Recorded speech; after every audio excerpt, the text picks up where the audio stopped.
রাস্তাঘাটে পানি উঠছে, আপনার বাড়ি ঘরে পানি উঠছে, রাস্তাঘাট ক্ষতিগ্রস্ত হয়েছে। খবর পাইয়া আমি এমপি হিসাবে ঢাকা আর বইয়া থাকতাম পারছি না।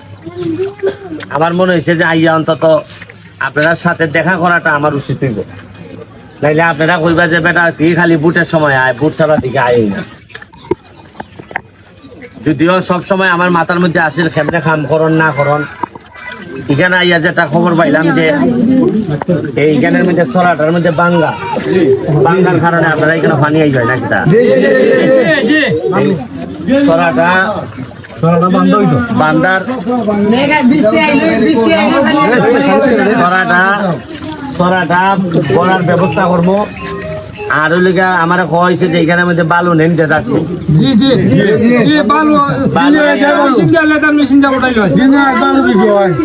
এখন